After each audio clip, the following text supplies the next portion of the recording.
Call of the Wild by Jack London. Chapter 3. Learning to Survive.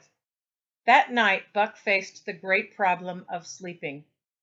The tent, lit by a candle, glowed warmly. Everything around them was white and snowy. When Buck entered the tent, thinking it was a normal thing to do, Perrault and Francois yelled at him and threw things at him until he ran away, angry and embarrassed, back into the cold. A chill wind was blowing that nipped him sharply. He lay down on the snow and tried to sleep, but the frost soon drove him shivering to his feet. Miserable, he wandered around among the many tents, only to find that one place was just as cold as another. Here and there rude dogs tried to bully him, but he bristled his neck hair and snarled, for he was learning fast how to fight back, and they let him go on his way without bothering him any more. Finally, an idea came to him.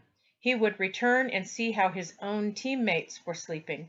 To his surprise, they had disappeared. Again, he wandered around the large camp, looking for them, and again he returned without finding them. Were they in the tent? No, that could not be, or else he would not have been chased out. Then where could they possibly be? With drooping tail and shivering body, feeling very lost and alone, he circled the tent. Suddenly the snow gave way under his front legs, and he sank down. Something wriggled under his feet.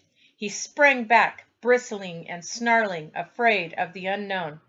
But a friendly little yelp reassured him, and he went back to investigate. He smelled a whiff of warm air, and there, curled up under the snow in a snug ball, lay Billy. He whined, squirmed, and wriggled to show that he was friendly, and even licked Buck's face with his warm, wet tongue. Another lesson. So that was the way they did it. Buck chose a spot and, with much fuss and hard work, dug a hole for himself. Soon the heat from his body filled the small space, and he was asleep. The day had been long and hard, and he slept soundly and comfortably, even though he growled and barked and wrestled with bad dreams. He did not open his eyes until the noises of the camp woke him. At first, he did not know where he was. It had snowed during the night, and he was completely buried. The snow walls pressed in on him from every side, and he felt very scared. His muscles tensed, and the hair on his neck and shoulders stood on end. With a ferocious snarl, he jumped straight up into the blinding day, the snow flying about him in a flashing cloud. Before he landed on his feet, he saw the white camp around him and knew where he was. Buck then remembered all that had happened from the time he went for a stroll with Manuel to the hole he had dug for himself the night before. Francois shouted when he saw Buck. "What did I say?" he yelled to Perrault. "That Buck for sure learns quick as anything." Perrault nodded, with a serious look on his face. As a courier for the Canadian government, carrying important mail, he wanted to get the best dogs, and he was happy that he had found Buck. 3 more huskies were added to the team in less than an hour, making a total of 9. And in 15 minutes they were all in harness and swinging up the trail toward the Daae Canyon. Buck was glad to be gone, and even though the work was hard, he found that he did not mind it. He was surprised at the team's eagerness, and even more surprised at the change that had come over Dave and Saw Lex. They were like new dogs, completely altered by the harness. They were not quiet and solitary anymore. They were alert and active, anxious that the work should go well, and angry with anything that slowed their work. The hard work seemed to be the only thing that made them happy. Dave was the wheeler, or sled dog. Pulling in front of him was Buck. Then came Saw Lex. The rest of the team was ahead of them in single file all the way to the leader, who was Spitz. Buck had been placed between Dave and Saw Lex so he could learn from the 2 older dogs. Buck was a good student, and they were good teachers, never letting Buck make a mistake for long. Dave was fair and very wise. Once during a brief stop, Buck got tangled in the ropes and delayed the start.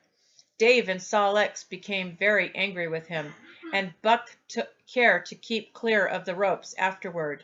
Before the day was over, he had done so well that Dave and Sol X stopped bothering him about it.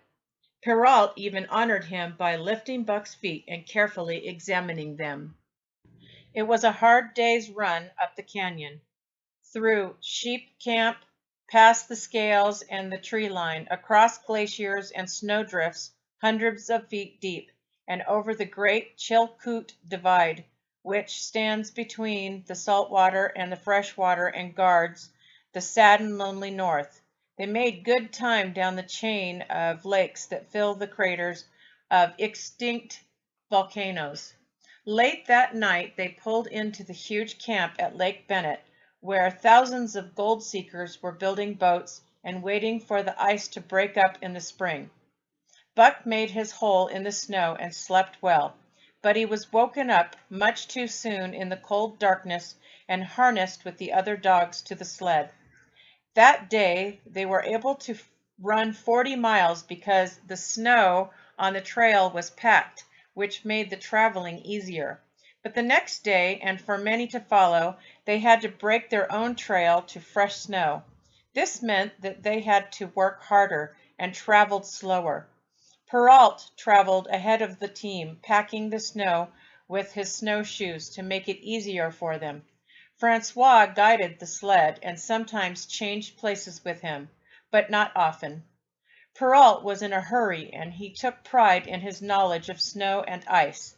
It was important to know about ice because they had to travel across it for months at a time. In the fall, the ice was very thin, and where there was fast-running water, there was no ice at all. Day after day, Buck worked hard. They always stopped and made camp in the dark, eating their bit of fish and crawling to sleep in the snow. By the time the sun rose, they were already many miles onto the trail again. Buck was very hungry. The pound and a half of dried salmon, which was his food for the day, seemed to go nowhere. He never had enough. The other dogs, because they weighed less and were used to this way of life, received only a pound of fish to eat and managed to stay in good shape.